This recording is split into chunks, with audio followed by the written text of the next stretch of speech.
Back to our channel. So మనం ఎప్పుడు trend అయిపోయాకే ఆ ట్రెండ్లోకి వస్తాం. అలాగే ఇది కూడా, దీని పేరేంటో నాకు అంత కంప్లీట్గా గుర్తులేదు, కానీ బ్రెడ్తో చేస్తారు కదా, క్రీమ్ చేసి పాలు విరగొట్టి, అదన్నమాట. నాకు తెలిసి చాయ్ ప్లస్ బ్రెడ్ ప్లస్ మలాయ్ అనుకుంటున్నా, అదేనో కాదో కంప్లీట్గా తెలియదు, తిట్టేసుకోకండి నన్ను అయితే. సో ప్రాసెస్లోకి వెళ్ళిపోతే అందరు పాలని విరగొట్టి చేస్తున్నారుగా, సో మనమైతే జున్ను పాలతో ట్రై చేద్దామని చెప్పేసి నేనైతే జున్ను పాలు తీసుకున్నా. ఆ పాలని ఇంకా మన పాలు విరగొట్టుకున్నట్టే విరగొట్టుకొని కొంచెం దగ్గరికి అయిపోయాక అందులో ఉన్న వాటర్ అని ఇంకిపోయాక అందులో ఒక స్పూన్ షుగర్ కూడా వేసుకొని దాన్ని అయితే మిక్సీ పట్టుకొని క్రీమ్ లాగా ఒక పక్కకైతే ప్రిపేర్ చేసి పెట్టుకున్నా. నెక్స్ట్ చాయ్ కూడా ప్రిపేర్ చేసుకున్నా. ఇంకా చాయ్ మనకు చెప్పాల్సిన అవసరం లేదనుకుంటా, నార్మల్గా అందరు ఎలా టీ పెట్టుకుంటారో అలా అనమాట. నేనైతే చాయ్ కూడా ప్రిపేర్ చేసి ఒక బ్రెడ్ తీసుకొని ఆ బ్రెడ్ పైన ఈ క్రీమ్ కూడా పెట్టేసి ఇంకో బ్రెడ్ పెట్టి నేను ప్రిపేర్ చేసుకున్న చాయ్ కూడా మొత్తం పోసేసుకున్నా.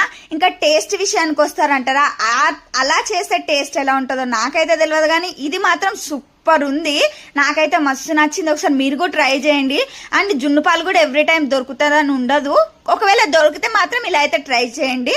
సో ఇప్పటి నుంచి వీడియోస్ అన్ని కొంచెం న్యాచురల్గా తీసుకుపోదామని అయితే అనుకుంటున్నా. అంటే రీల్స్ వీడియోస్ కూడా చేస్తా, అన్నీ చేస్తాను, బట్ ఏంటి అని అంటే యూట్యూబ్ రూల్స్ అన్ని చేంజ్ చేసిందిగా, సో అందుకని నేను కొంచెం ఇట్లా న్యాచురల్గానే పోదాం అనుకుంటున్నా. మీరు సపోర్ట్ చేయాలని కూడా కోరుకుంటున్నా, ఎందుకంటే చాలా మందికి రీల్స్ నచ్చొచ్చు, డాన్స్ నచ్చొచ్చు, కొంతమందికి ఇట్లా న్యాచురల్ వ్లాగ్స్ నచ్చొచ్చు, కానీ బట్ మనం ఏది ట్రెండింగ్లో ఉంటే దాంతో పాటు ఫ్లోలో వెళ్ళిపోవాలిగా, అందుకని చెప్పేసి నేనైతే అనుకుంటున్నా.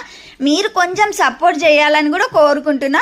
సో వీడియో అయితే నచ్చిందనే అనుకుంటున్నా. మా పాప కూడా టేస్ట్ కూడా సూపర్ ఉందన్నది, నాకు కూడా నచ్చింది. ఒకసారి ట్రై చేయండి మీకు ఒకవేళ జున్ను పాలు దొరికితే. So thanks for the video. నచ్చితే తప్పకుండా లైక్ చేయండి, షేర్ చేయండి, సబ్స్క్రైబ్ చేయండి. అలాగే మరిన్ని వీడియోస్ కోసం మన ఛానల్ని ఫాలో అవుతూనే ఉండండి. ఇంతసేపు చూసినందుకు, నేను ఇంత కష్టపడ్డందుకు ఒక్క లైక్ ఇచ్చేయాలండి అబ్బా ప్లీజ్.